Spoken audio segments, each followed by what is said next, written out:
Bismillahirrahmanirrahim. Hai Sobat Kemisterhan, apa kabar kalian semua?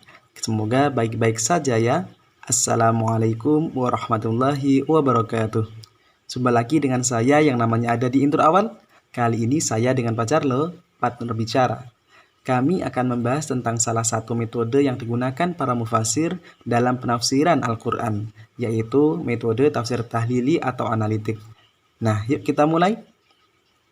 Para ahli ilmu ulumul Quran menyadari betul bahwa setiap penjelasan terhadap suatu ayat Al-Quran tidaklah muncul begitu saja. Setiap produk tafsir Al-Quran tidak hanya dihasilkan oleh orang dengan kompetensi tertentu, tetapi juga harus melalui proses dan prosedur tertentu serta langkah-langkah yang unik dan menarik. Segenap perangkat untuk memahami atau membuat penjelasan tentang ayat-ayat Al-Quran inilah yang kemudian dirumuskan sebagai metode penafsiran Al-Quran.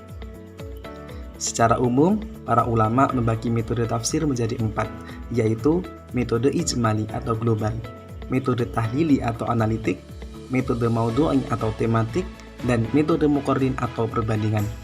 Tentu saja, terbentuknya metode-metode tersebut disesuaikan dengan kebutuhan umat pada saat itu. Tafsir ijmali misalnya, merupakan tafsir paling tua yang bersifat global. Karena para sahabat memang berasal dari Arab dan mayoritas mahir bahasa Arab, sehingga tidak dibutuhkan jenis tafsir yang rinci dan detail terkait kebahasaan. Sekarang, kita memasuki kepada pokok-pokok pembahasan. Skema pembahasan ini memuat 1. Pengertian metode tafsir tahlili. 2. Sejarah perkembangan metode tafsir tahlili. 3. Karakteristik metode tafsir tahlili. Dan keempat, ragam dan kritik terhadap metode tafsir tahlili. Sebelum masuk pada pembahasan pertama, tarik nafas terlebih dulu ya. 1. Pengertian metode tafsir tahlili.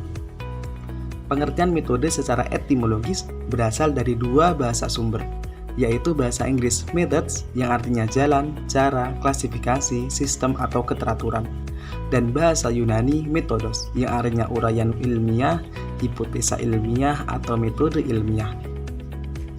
Sinonim kata metode dalam bahasa Arab dikenal dengan dua kata populer, yaitu manhaj dengan bentuk pluralnya manahij yang berarti cara, mode, alat, jalan, metode atau program, dan thoriqah dengan bentuk pluralnya toroik yang berarti terbuka, dataran, jalan, cara, metode, dan program.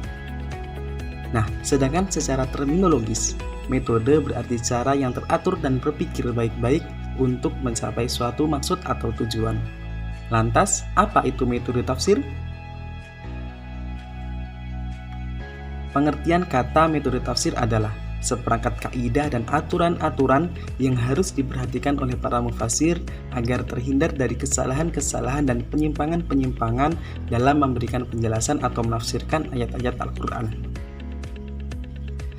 Kata tahlili berasal dari bahasa Arab yang merupakan bentuk masdar dari fi'il yang diderivasikan secara morfologis, halala yuhallilu tahlil, kemudian ditambah dengan huruf ya nisbah menjadi tahlili. Secara harfiah memiliki beberapa makna yang saling terkait, yaitu membuka sesuatu, membebaskan, mengurai, atau menganalisa.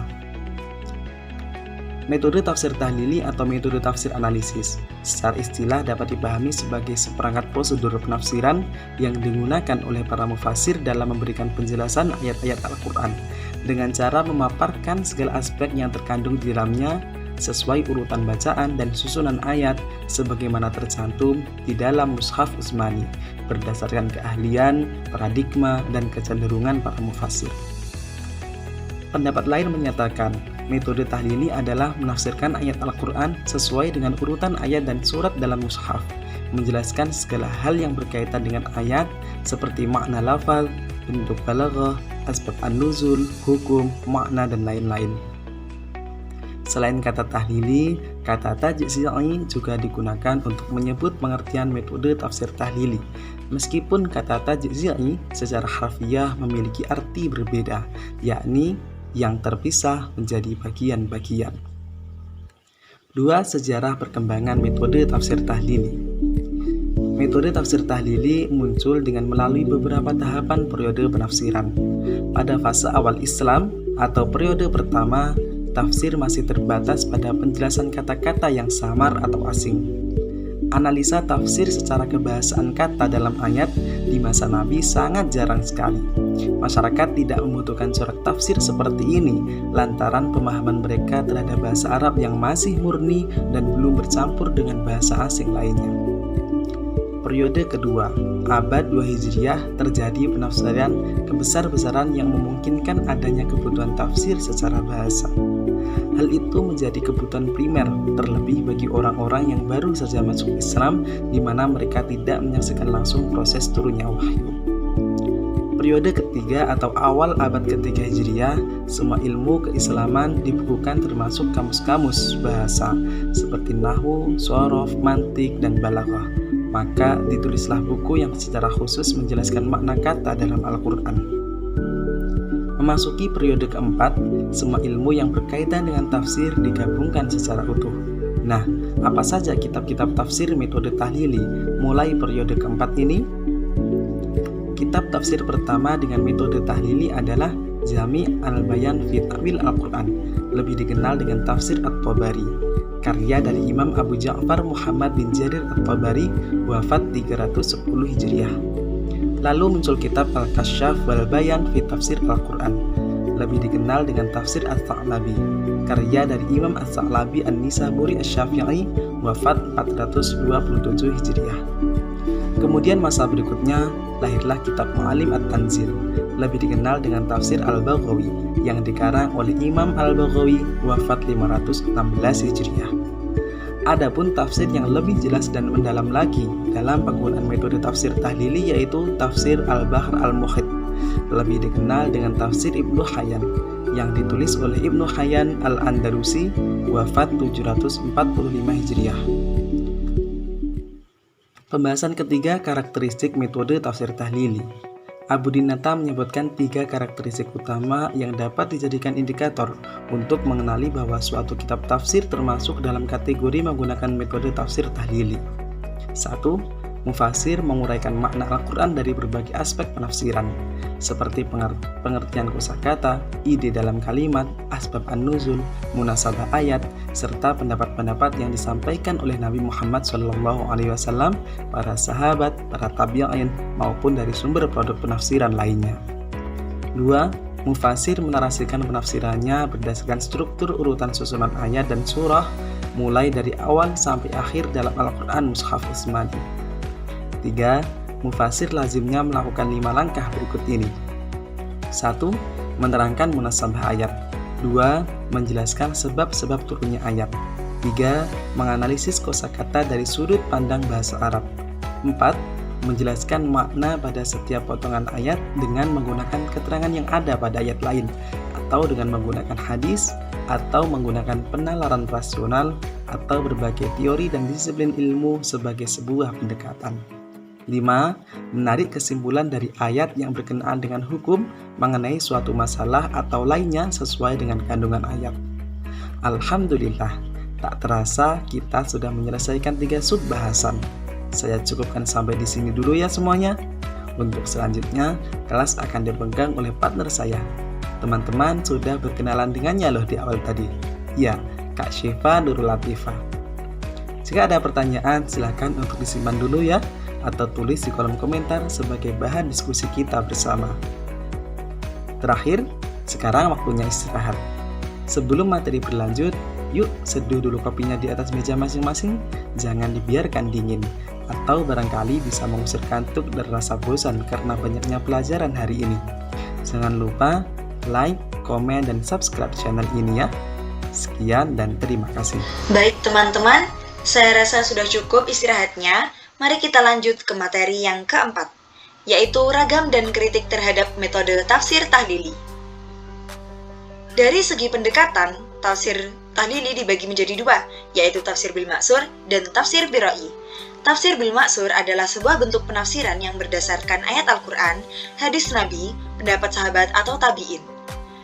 Sebagaimana penafsiran ayat Al-Quran dengan ayat Al-Quran yang lain, Al-Quran dengan hadis, atau dengan pendapat sahabat.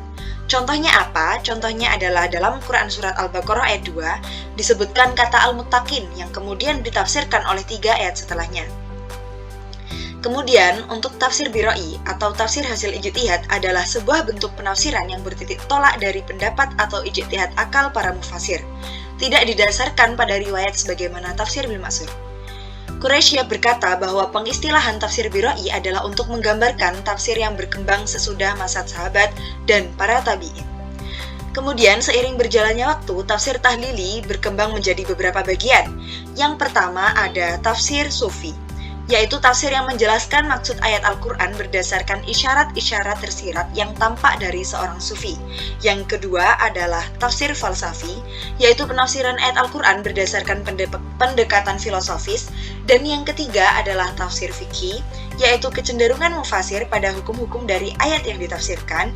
Dan yang keempat yaitu tafsir ilmi, sebuah penafsiran Al-Quran menggunakan pendekatan ilmiah dengan teori-teori ilmu pengetahuan. Seiring berjalannya waktu pula, tafsir ilmi ini digolongkan menjadi tafsir maudhu'i karena klasifikasinya berdasarkan tema. Kemudian untuk yang kelima yaitu tafsir adabul ijtimai, yaitu tafsir yang menjelaskan ayat-ayat Al-Quran yang berkaitan langsung dengan kehidupan kemasyarakatan. Nah, berikut adalah contoh kitab-kitab tafsir tahlili.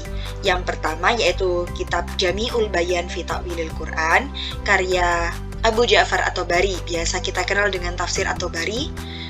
Yang kedua ada tafsir Al-Quran Al-Azim, karya Ibnu Katsir. Dan yang ketiga ada tafsir Al-Misbah, karya Quraisy Shihab. Yang keempat ada Anwar at-Tanzil wa Asrar at-Ta'wil, karya Al-Baidawi. Nah, kita menuju ujung pembahasan yaitu mengenai kritik terhadap metode tafsir tahlili. Sebelumnya kita akan membahas tentang kelebihan metode tafsir tahlili. Yang pertama, penafsiran terhadap satu ayat dilakukan secara utuh dan tuntas, sehingga seseorang mampu memahami Al-Quran dari awal sampai akhir. Yang kedua, Al-Quran dibahas dengan ruang lingkup yang lebih luas seperti aspek sejarah, hukum, bahasa, qiraat, sains, dan sebagainya. Yang ketiga, memberikan kesempatan kepada para mufasir untuk mencurahkan ide-ide dan gagasannya dalam menafsirkan Al-Quran. Di samping kelebihan, pasti juga ada kekurangan. Nah, berikut adalah kekurangan metode tafsir tahlili. Yang pertama, menjadi petunjuk Al-Quran parsial, sehingga seakan-akan Al-Quran memberikan pedoman secara tidak utuh dan tidak konsisten.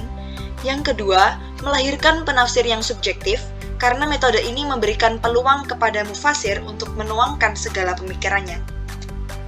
Dan yang ketiga, masuknya pemikiran Israiliyat, sebab metode ini tidak membatasi sumber dan materi yang digunakan untuk mengemukakan pemikiran-pemikiran tafsirnya. Alhamdulillah, akhirnya kita selesai dalam pembahasan materi kali ini. Semoga kita bisa bertemu lagi dan kalian bisa mengunjungi kami di akun sosmed yang tertera. Terima kasih. Wassalamualaikum warahmatullahi wabarakatuh.